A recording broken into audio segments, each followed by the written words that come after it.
안녕하세요. 정년 목사입니다. 사도행전 10장 17절에서 33절의 말씀입니다. 베드로가 자기가 본 환상이 대체 무슨 뜻일까 하면서 속으로 어리둥절하고 있는데 마침 고넬료가 보낸 사람들이 시몬의 집을 찾아서 문 앞에 다가섰다. 그들은 큰 소리로 베드로라는 시몬이 여기 묵고 있는지를 묻고 있었다. 베드로가 그 환상을 곰곰이 생각하고 있는데 성령께서 말씀하셨다. 보아라, 세 사람이 너를 찾고 있다.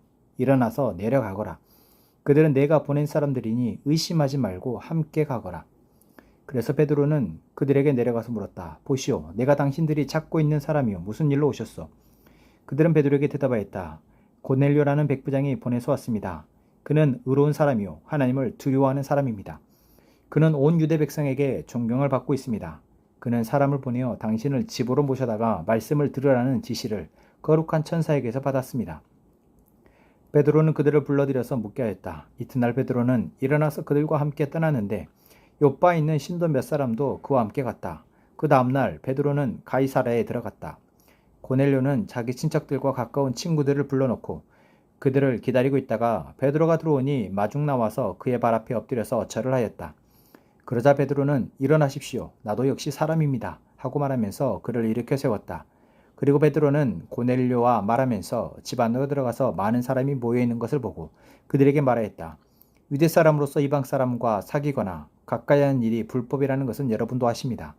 그런데 하나님께서는 나에게 사람을 속되다거나 부정하다거나 하지 말라고 지시하셨습니다. 그래서 여러분이 나를 부르러 사람들을 보냈을 때에 반대하지 않고 왔습니다. 그런데 묻고 싶은 것이 있습니다. 무슨 일로 나를 오라고 하셨습니까? 고넬료가 대답하였다. 나흘 전 이맘때쯤에 내가 집에서 오후 3시에 드리는 기도를 하고 있었습니다. 그런데 갑자기 어떤 사람이 눈부신 옷을 입고 내 앞에 서서 말하기를 고넬료야, 하나님께서 내 기도를 들으시고 내 자선 행위를 기억하고 계신다. 요바로 사람을 보내어 베드로라고 하는 시몬을 불러오너라. 그는 바닷가에 있는 무두장의 시몬의 집에 묵고 있다 하였습니다. 그래서 나는 곧 당신에게 사람을 보냈던 것입니다. 그런데 이렇게 와주시니 고맙습니다. 지금 우리는 주님께서 당신에게 지시하신 모든 말씀을 들으려고 다 같이 하나님 앞에 모여 있습니다. 아멘. 베드로가 환상을 보았습니다. 그 환상은 유대인들이 부정하다 여기는 음식을 먹으라는 하나님의 음성이었습니다. 그 환상을 보고 베드로는 무슨 뜻인지 이해할 수 없었습니다. 그런데 그때에 마침 고넬료가 보낸 사람들이 베드로가 머물고 있는 집 문 앞에 옵니다. 그리고 베드로를 찾습니다. 그때 성령이 베드로에게 말합니다. 내가 보낸 사람들이니 의심하지 말고 함께 가라. 이 말씀에서 우리는 하나님이 베드로에게 환상을 보게 하시고 또한 성령 하나님이 베드로에게 그들을 따라가라 말씀하시지만 그 정확한 내용과 그 뜻을 말해주지 않았다라는 것을 우리는 기억했으면 좋겠습니다. 베드로는 환상을 받고 따라가라는 성령의 음성을 들었습니다.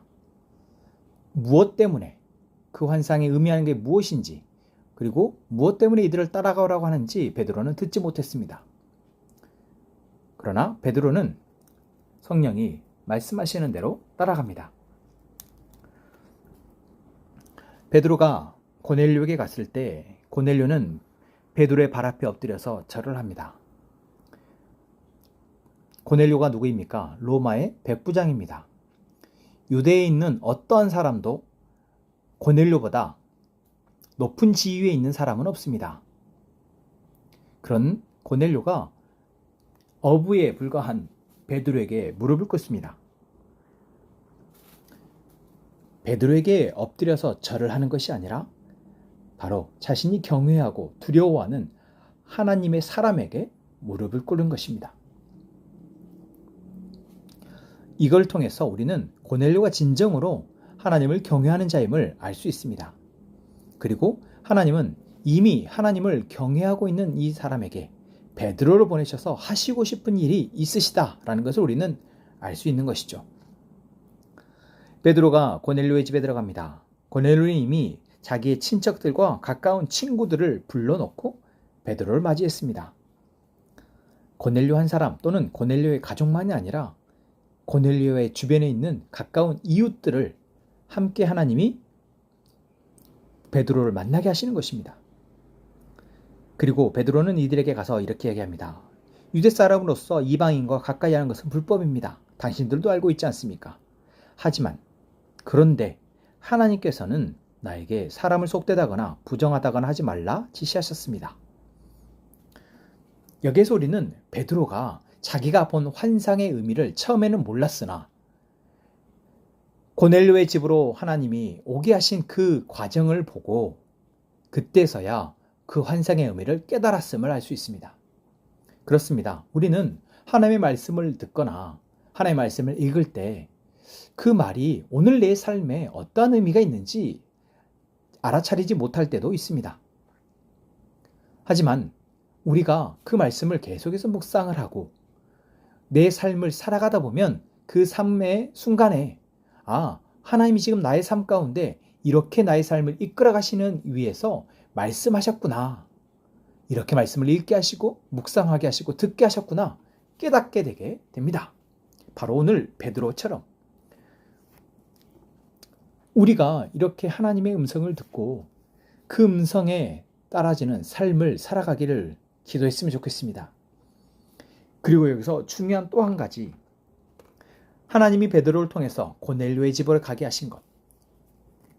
무엇 때문입니까? 바로 하나님이 모든 믿는 자들에게 주시는 사명, 바로 땅끝까지 이르러서 하나님의 증인, 예수 그리스도의 증인이 되라고 하신 복음이 전파되는 것, 그것을 위해서다라는 것입니다. 베드로는 예루살렘에 머물고 있었습니다. 그랬던 베드로를 하나님은 지역을 순회하게 하셨습니다. 그리고 그곳에서 이제 로마의 백부장인 고넬료의 집까지 오게 하십니다. 그 과정 속에 하나님은 섬세하게 일하고 계십니다. 그리고 이 고넬료를 준비하셨고 이 고넬료를 통해서 고넬료의 가정을, 그리고 이 고넬료의 가정에서 고넬료의 친척과 고넬료의 주변 친구들까지 하나님은 복음을 듣게 하십니다. 베드로가 준비되어져 있었고 고넬료가 준비되어져 있습니다. 이렇게 하나님이 각자의 자리에서 준비한 하나님의 말씀을 듣고 그 말씀에 순종할 수 있는 사람들을 통해서 하나님은 복음이 전파되게 하십니다. 오늘 우리는 하나님의 음성을 듣고 그 하나님의 음성이 우리의 삶을 이끌어가는 그 방향에 집중해야 합니다. 그 방향은 내가 원하는 이 세상에서의 풍요와 번영을 위한 방향이 아닙니다. 그 방향은 나를 통해서 나의 삶을 통해 하나님이 복음이 전파되게 하시는 방향이라는 것입니다. 그것을 위해서 내 삶을 부유하게 하실 수도 있고, 그것을 위해서 하나님이 내 삶을 가난하게 하실 수도 있습니다. 그것을 위해서 내 삶 가운데 박해가 일어날 수도 있고, 그것을 위해서 내 삶 가운데 하나님의 강함이 드러나 많은 사람들이 내 앞에 엎드릴 수도 있습니다. 그러나 그 모든 목적은 하나님의 복음이 전파되는 것, 땅끝까지 이르러 예수 그리스도의 복음이 증거되는 것이다 라는 것입니다. 베드로는 이 사실을 계속해서 깨닫게 됩니다. 하나님이 나를 이렇게 보내시는구나. 하나님 나를 통해서 이렇게 놀라운 일들을 하시는구나. 고넬료의 집에 왔으나 왜 오게 하셨는지 베드로는 몰랐습니다. 그런데 고넬료의 말을 듣고 그때서야 베드로는 깨닫게 됩니다. 고넬료가 뭐라고 얘기합니까? 지금 우리는 주님께서 당신에게 지시하신 모든 말씀을 들으려고 다 같이 하나님 앞에 모여 있습니다. 베드로는 이때 이 고넬료의 말을 듣고 깨닫습니다. 하나님이 지금 이 고넬료라는 로마의 백부장을 통해서 놀랍도록 일하시고 계시는구나. 이 고넬료를 통해서 이 복음이 이들에게 들려지게 하시는구나.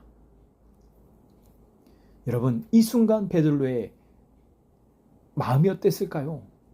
하나님의 일하심을 보고 감격했을 것입니다. 오늘 우리의 삶에 이러한 감격과 기쁨이 있기를 소망합니다. 하나님이 말씀하시고 그 말씀하시는 것이 나로 하여금 하나님의 복음이 전파되는 방향으로 나의 삶을 들어서 하나님의 이름이 높여지고 하나님의 이름이 영광받으시는 방향으로 하나님이 일하시고 계시다라는 것, 우리가 그 일하심에 민감하게 보고 순종할 때 하나님이 나의 삶을 들어서 일하시는 것들을 목도하게 될 것입니다. 오늘 우리는 이처럼 하나님의 일하심에 합당한 삶을 오늘도 살아갈 수 있기를 위해서 기도했으면 좋겠습니다. 하나님 감사합니다. 오늘도 하나님은 우리에게 말씀하십니다.